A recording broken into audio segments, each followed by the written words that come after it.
Assets are a big pull in one's wealth and status in the community. Surely, a thick portfolio can attract anyone's attention and interest regardless of other matters. But be cautious, for not every portfolio is the same. There are leveraged portfolios and unleveraged portfolios.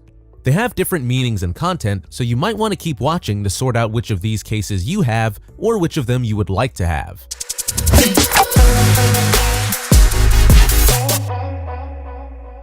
Here, we bring you wealth tips, financial advice, cryptocurrency information, and updates on the financial world that you should definitely catch up with. If you haven't already, make sure you subscribe and ring that bell to get notified every time we upload a new video. We make sure we only bring you the best of content. Portfolios and realty. They are relatively essential when you are talking about a man's fortunes. In this episode of Fire, we will find out what a leveraged and an unleveraged portfolio is. We will list their common grounds as well as their differences. Well, share your thoughts in the comments below and watch till the end to find out how you can be financially independent, successful, and wealthy. Not a typical portfolio. Before everything else, let's first discuss what a portfolio is. It is not a usual portfolio that people, particularly students, use for trivial content and papers.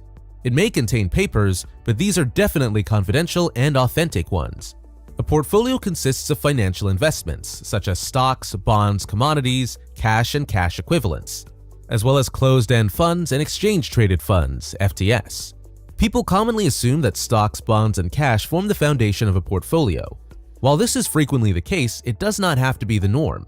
A portfolio may include a diverse variety of assets, such as real estate, art, and private investments. You can opt to maintain and administer your portfolio yourself, or you can have it managed by a money manager, financial advisor, or another finance expert. It is highly suggested that you keep track of your portfolio and investments so you have a record of your assets. Think of an investment portfolio as a pie that has been cut into wedge-shaped pieces, each reflecting a particular asset class and/or kind of investment. Although stocks, bonds, and cash are commonly regarded as the essential building blocks of a portfolio, you may create a portfolio with a variety of assets, including real estate, gold stocks, various types of bonds, paintings, and other art collectibles. At this point, you can invest in things and collectibles that you really aim for and are interested in. Leveraged portfolio. What is leverage and when does a portfolio become leveraged? Leverage arises when borrowed funds are utilized to invest and develop a company's asset base in order to create profits. Leverage is also used to define the debt load a company utilizes to fund assets. With this logic, when a property or investment is considered highly leveraged, it has more debt than equity. Therefore, assets are acquired by utilizing big loans. A leveraged portfolio is one in which an investor utilizes borrowed funds to purchase part of their stocks. This has some clear risk because it might result in a loss and the investor would be responsible for repaying the borrowed funds. On the other hand, the security invested in it may yield a profit, allowing the investor to simply pay off the loan and earn a profit. Not a lot of people are fond of having leverage, but there are businessmen who take these risks just to possess estates and materials. These entrepreneurs must have a great sense of wisdom in order to navigate whether the profit will be large enough to pay off the loan and have more resources. It could actually be nice to have a leveraged portfolio because you can then invest in more properties when you have greater capital left in your savings. Unleveraged portfolio. This other portfolio is pretty much the opposite of the first one. An unleveraged portfolio operates without the need for borrowed funds. It indicates that the firm is only employing cash contributed by investors during the company's inception or when investors pour further funds into the company or purchase the company's shares. These investors are the company's equity shareholders. Equity stockholders own a portion of the company and have a residual claim on it. This means that all the money spent on the assets are the company's principal funds.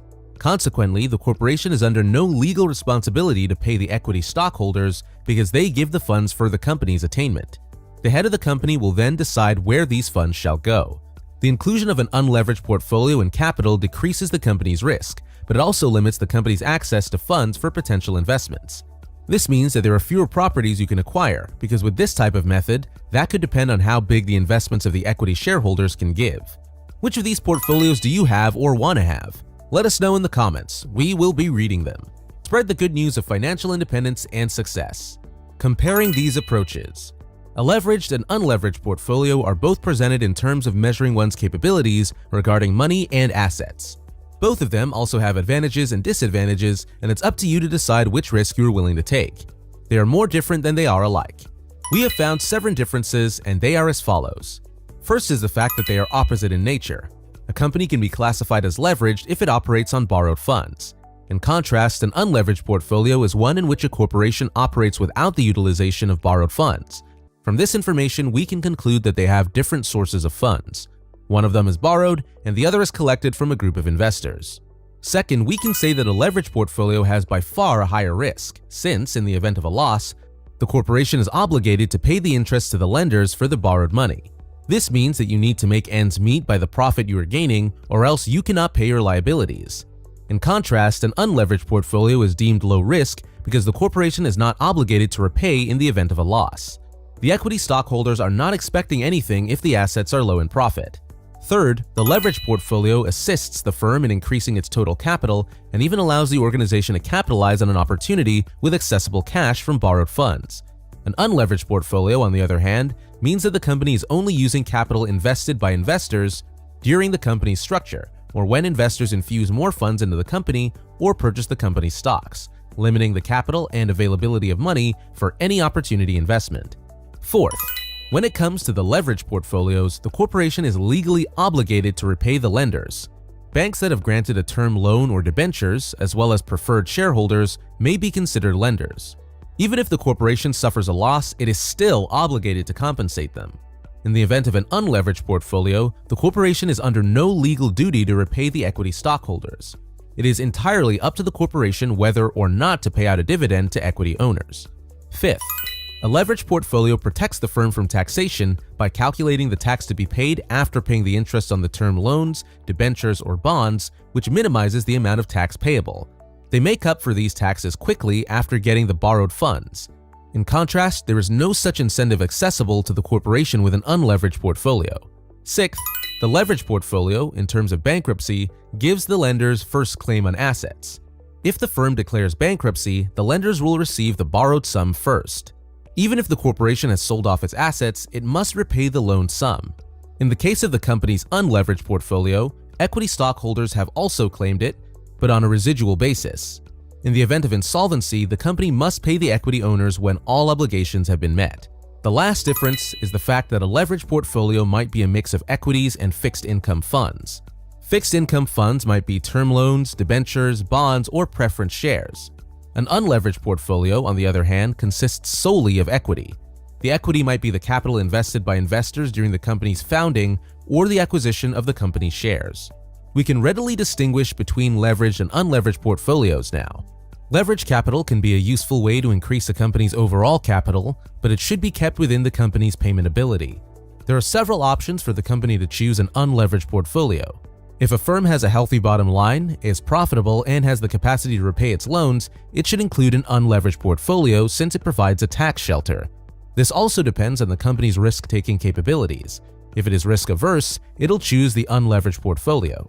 Both offer advantages and disadvantages. The organization must choose based on their needs after weighing all of the factors. Alright guys, we're wrapping up today's video, and we hope you enjoyed today's topic.